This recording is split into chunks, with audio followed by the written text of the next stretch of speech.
కానీ గదులు కానీ రావణాసురుని యొక్క లంకలో ఉన్న ఇళ్ళు కానీ ఎలా ఉంటాయోట తెలుసా? గృహాణి నానాసుర పూజితాని సర్వైశ్చ దోషై పరివర్జితాని కపిర్దదర్శ స్వబలార్జితాని. చిత్రం ఏమిటో తెలియదు. అది మహర్షి యొక్క ఆ వర్ణనలో సౌందర్యం అంటే. అక్కడ ఇళ్ళున్నాయి, అందులో ఏ ఒక్క ఇంటి దగ్గరికి వెళ్ళి కూడా మీరు దోషం చెప్పలేరు.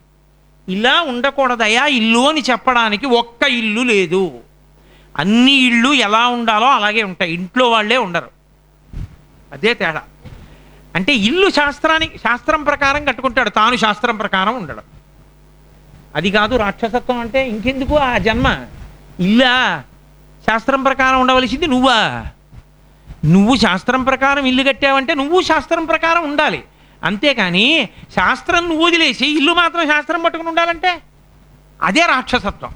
కాబట్టి గృహాణి నానా వసురాజితాని, దేవతలు రాక్షసులు కూడా పూజ చేయొచ్చు అక్కడ, అంత గొప్పగా ఉంటాయి ఇళ్ళు.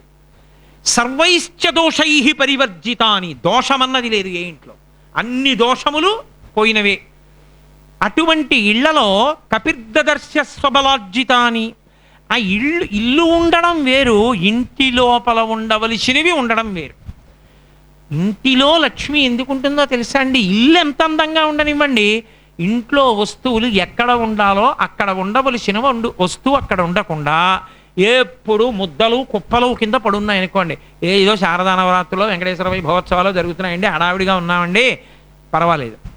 అంతేకాని ప్రతిరోజు ఇంట్లో కట్టుకున్న బట్టలు తీసుకెళ్ళి ఓ మూల కొప్పెట్టి, తడి బట్టలు కొప్పెట్టి, ఇంట్లో ఏ వస్తువు ఉండవలసిన చోట ఉండగా నేల మీద ఎందుకు ఉండాలి?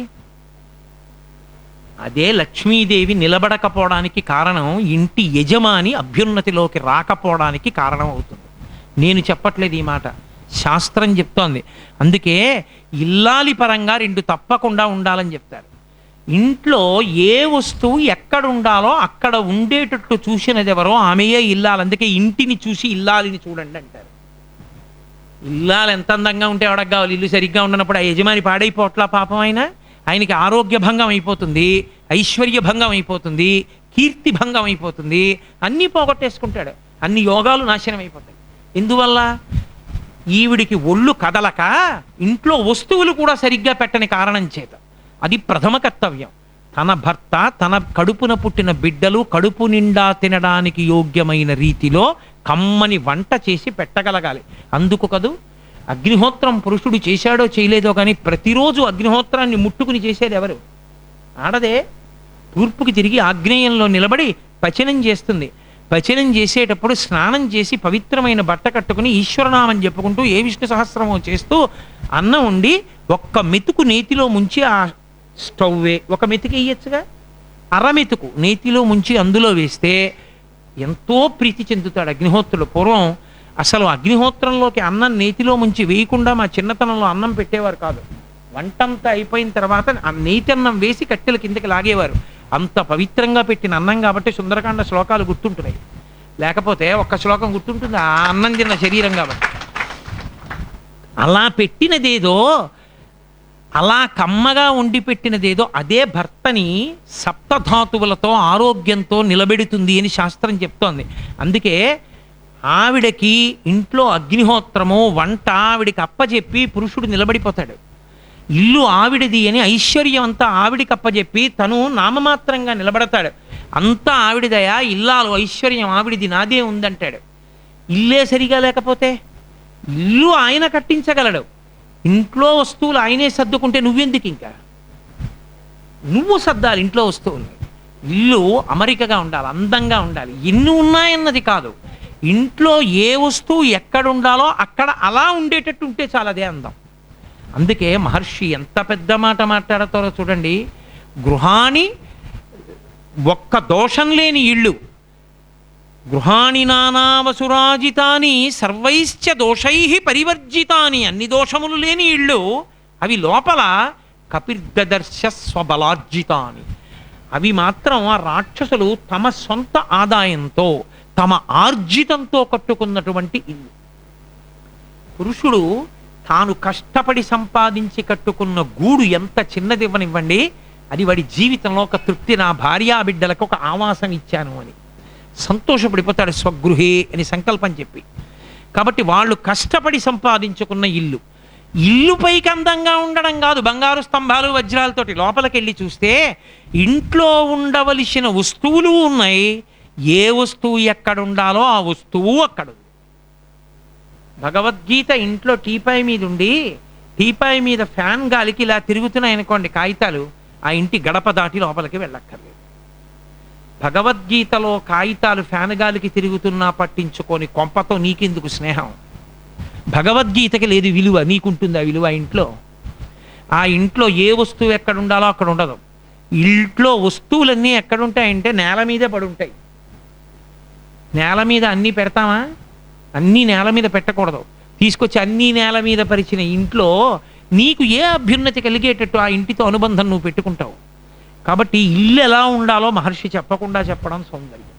అక్కడ లక్ష్మీ కటాక్షానికి కారణం అది. కాబట్టి ఇల్లాల్ని బట్టి యజమానికి అభ్యున్నతి. కాబట్టి ఆ ఇల్లాలి యొక్క మంచితనం, ఆ ఇల్లాలి యొక్క భక్తి, ఆ ఇల్లాలి యొక్క ప్రేమ, ఆ ఇల్లాలికున్న గౌరవం, ఆ ఇల్లాలి మాట తీరు, ఆ ఇల్లాలు పెద్దల పట్ల ప్రవర్తించే ప్రవర్తన, ఒక్కొక్క చోట ఆమెకున్నంత మర్యాద భర్తకి లేకపోయినా ఆవిడ మీద పెద్దలకున్నటువంటి గౌరవం చేత ఆమె భర్త కాపాడబడుతుంటుంది. ఎందుచేత అంటే ఇల్లాలు యజమానికి ఆయుర్దాయాన్నే తెచ్చిపెట్టగలదు. మమ జీవన హేతున అని మంగళసూత్రం కట్టాడు. కాబట్టి మండోదరి పాతివ్రత్యం కదూ రావణాసురుణ్ణి కాపాడుతోంది. కాబట్టి సుందరకాండ అంటే కేవలం శ్లోకాలని మీరు అనుకోకండి, తెలుసుకోవలసిన విషయాలు అనేకం ఉంటాయి. నేను ఎవరి గురించి మాట్లాడటం లేదని మీరు గమనించాలి. నేను చాలామంది ఇళ్ళకి రాను. నేను ఎప్పుడు ఎవరిళ్లలోకి లోపలికి వెళ్ళింది లేదు. నేను అసలు ఏ ఇల్లు చూసింది లేదు. నేను వచ్చినా నాకు అది పని కాదు. ఎక్కడ వరకు అక్కడ వరకు అంతే. నేను హాల్ దాటి వెళ్ళిన ఇళ్ళే లేవు. అసలు నేను వెళ్ళే ఇళ్ళే తక్కువ. కాబట్టి నాకు మీ ఇళ్ళ గురించి నాకేం తెలియదు. నేను సుందరకాండ చెప్పాను అంతవరకే మీరు గ్రహించండి తప్ప, మీ ఇల్లు ఎవరిదైనా ఒకవేళ అలా ఉంటే ఇది కోటేశ్వరారు దృష్టిలో పెట్టుకుని చెప్పారేమో అనుకుంటే అది మీ పాపం అంతే. కాబట్టి అటువంటి ఇళ్ళని మహానుభావుడైనటువంటి హనుమ దర్శనం చేశారు. దర్శనం చేసి ఆయన మెల్లిగా రావణాసురుడు పడుకున్నటువంటి శయనాగారములోనికి ప్రవేశించారు. అంటే బాగా దగ్గరగా రావణాసురుడు ఉన్నటువంటి దాకా వెళ్ళడం అంటే అంత తేలికైన విషయం కాదు. ఎంత రక్షణ కవచాన్ని భేదించి వెళ్ళాలి లోపలికి. లోపలికి వెడుతుంటే ఆయనకు ఒక విషయం కనపడింది. అక్కడ ముందు రావణుడు కాదు కనపడింది, ఆ నేల మీద పడుకుని ఆ తివాచీల మీద పడుకున్నటువంటి కొన్ని వేల మంది కాంతలు కనపడ్డారు. మహర్షి దానికి కొన్ని సర్గలే ప్రయోగించారు. అన్యోన్య భుజ సూత్రేణ స్త్రీమాలా గ్రథితా హిసా మాలేవ గ్రథితా సూత్రే శుశుభే మత్త షట్పద అన్నారు. అక్కడ పడుకున్న వాళ్ళకి కొందరి హారములు తెగిపోయాయి అన్నమాట మనం వాడను. కాబట్టి హారములు పెరిగిపోయాయి, కొందరికి బట్టలు చెదిరిపోయాయి. కొందరు నిద్రపోతుంటే వాళ్ళ ముఖాల్ని చూసి ఆ ముఖములు పద్మములు అనుకున్నాయిట, తుమ్మెదలు అనుకుని ఆ పద్మములు అనుకుని ఆ తుమ్మెదలు వచ్చి ఆ ముఖం మీద అలా తిరుగుతున్నాయిట. తిరుగుతూ ఆ తుమ్మెద వాలుతోంది మకరందం కోసం. అంటే తుమ్మెద భ్రమపడింది అది పద్మమని. అంటే అంత అందమైన ముఖములు. వాళ్ళు రాత్రి రావణాసురునితో క్రీడించారు. క్రీడించడానికి ముందు వారు మధువు సేవించారు. అసలు వారి ముఖములలోంచే మంచి సువాసనలు వస్తాయి. దాని మీద అంగరాగములు అలుదుకున్నారు, దాని మీద మధువు సేవించారు. ఆ పైన రావణునితో క్రీడించారు, ఆ పైన నిద్రపోతున్నారు. నిద్రపోతున్నప్పుడు వారి నోటిలోంచి సువాసనలు పైకి వస్తున్నాయి, నాసాపుటములలోంచి. ఏదో తాంబూల చర్వణం చేసి పడుకున్న వాడి నోట్లోంచి సువాసన వచ్చినట్టు. అంతకన్నా ఉపమానం ప్రయోగించడం మర్యాదగా ఉండదు కనుక మహర్షి అన్నారు ఒక చోట, అసలు తుమ్మెదలే వచ్చాయో తుమ్మెదల్లా అందరి ముంగురులే కనపడుతున్నాయో తెలియట్లేదన్నారు. ముంగురులు గాలికి ఎగురుతుంటే తుమ్మెదలు వాళ్తున్నట్టున్నాయి. అంటే వాళ్ళ ముంగురులు తుమ్మెదల్లా ఉన్నాయి, అంత అందంగా ఉన్నారు వాళ్ళు. వాళ్ళందరూ చిత్రం ఏంటంటే ఎంత అందగత్తెలైనా వాళ్ళు పడుకోవలసిన విధంలో పడుకున్న వాళ్ళు కారు, భోగం అనుభవించి పడుకున్న వాళ్ళంతే. దానికి రావణుని యందు కాముకతతో వచ్చిన వాళ్ళు వాళ్ళందరూ. కాబట్టి దానికి అర్థం ఏంటంటే మహర్షి అన్నారు వాళ్ళు ఎంత బడలిపోయారంటే అన్యోన్య భుజ సూత్రేణ స్త్రీమాలా ఘృదితా హిసా. వాళ్ళు నేల మీద పడిపోయి నిద్రపోతుంటే ఒకళ్ళ మీద చేతులు ఒకళ్ళు, ఒకళ్ళ మీద చేతులు ఒకళ్ళు వేసేసుకుంటే ఎవరి చెయ్యి ఎవరిదో తెలియట్లేదు. అందరూ బంగారు రంగులో పడుకుని మంచి గాజులతో పడుకుని నిద్రపోతుంటే చెయ్యెత్తి భుజం కదిలితే ఓహో ఇది వీరి చెయ్యని తెలియాలి. అలా చేతులన్నీ ఒక మాల కట్టినట్టుగా పడిపోయి ఉన్నాయిట.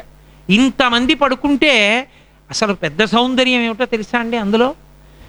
ఇంతమంది క్రీడించారు రావణుడితో, ఇంతమంది క్రీడించి బడలి నిద్రపోతున్నారు చుట్టూ. ఇన్ని వందల మంది నిద్రపోతుంటే వాడు ఒక్కడు హంసతూలికాతల్పం మీద రతికేళి సెలిపి అలిసిపోయి వాడు నిద్రపోతున్నాడు. మహర్షి ఇంత వర్ణించి ఆఖరణ అన్నారు, వాడు పడుకోవడం ఆవుల మంద మధ్యలో ఆబోతులా అన్నారు. పశువు. ఆ స్థానంలో ఉండవలసింది భార్య ఒక్కతే. అదే మా స్వామి అయితే రామచంద్రమూర్తి శూర్పణక వెంటపడినా రాక్షసకాంతలు కాదు, వానరకాంతలు కాదు, ఋషులే మోహించిన ఒక్క సీతమ్మని తప్ప ఆ స్థానంలో వేరొకరిని చూడడు. సీతమ్మని తప్ప వేరొకరి యందు ఆయన కామము నిలబడదు. అది మా స్వామి. రావణుడు ఆవుల మధ్య పడుకున్న ఆబోతు, పశువు. కామమునందు వాడికి ఏ విధమైనటువంటి ఉచ్చనీచములు తెలియవు. దక్షిణ నాయకత్వంలో అనేక మంది భార్యలు ఉంటారు కదండి అని మీరు నన్ను అడగచ్చు. అందులో ఉన్న రాక్షసత్వం ఏమిటో తెలుసా అండి? అక్కడే కొద్ది దూరంలో ఆయన పట్టమహిషి మండోదరి పడుకునుంది. తన పట్టమహిషి హంసతూలికాతల్పం మీద పడుకునుండగా తానింతమంది కాంతలతో క్రీడించి పడుకుంటే ఆవిడ గుండె బద్దలైపోయి పడుకుని ఉంటుందా లేదా? ఆ బతుకు అది సౌందర్యమా? అది నిజంగా ఆలోచిస్తే వాడి యొక్క రాక్షసత్వానికి పరాకాష్ట. అలా నిద్రపోతున్నాడు. చూశారు మహర్షి, చూశారు హనుమ. వాల్మీకి మహర్షి అంటారు వాళ్ళందరూ పనికి మాలిన వాళ్ళు అనుకుంటున్నారేమో. నచాకులీనా నచ హీనరూపా నదక్షిణా నానుపచారయుక్త భార్యా భవస్తత్వ నహీన సత్వ నచాపి కాంక్షత్వ న కామనీయ. అందులో ఉన్న వాళ్ళు ఎవరు? నచాకులీనా నచ హీనరూప, మంచి వంశమునందు జన్మించని వాళ్ళు కానీ, అందం తక్కువైన వాళ్ళు కానీ, రావణుడు మోహించని వాళ్ళు కానీ, రావణుడి చేత బలవంతంగా తేబడిన వాళ్ళు కానీ సీతమ్మ తప్ప ఎవరూ లేరు. ఇతకు ముందు పెళ్ళైన వాళ్ళు కానీ, వేరొక పురుషుణ్ణి భోగించిన వాళ్ళు కానీ ఎవ్వరూ లేరు. అందరూ రావణుణ్ణి కోరి కోరి వచ్చిన కాంతలే. పితృదేవతలు, ఋషికాంతలు, రాక్షసకాంతలు, మనుష్యకాంతలు, యక్షకాంతలు, గంధ కింపురుష కాంతలు ఇంతమంది ఉన్నారు అక్కడ. కాబట్టి నచాకులీనా నచ హీనరూప నదక్షిణ నానుపచారయుక్త భార్యా భవస్తత్వ నహీన సత్వ నచాపి కాంతస్య నకామనీయ. అందులో ఎవరికి మర్యాద తెలియని వాళ్ళు కారు. అందులో ఎవరికి ప్రవర్తన మీరు చెప్పక్కర్లేదు. అంతంత ఉన్నతమైన కులాల్లో పుట్టిన వాళ్ళందరూ రావణుణ్ణి కోరి కోరి వచ్చినవారు. ఒక్క సీతమ్మ తల్లి మాత్రమే బలవంతముగా అపహరింపబడి తేబడింది.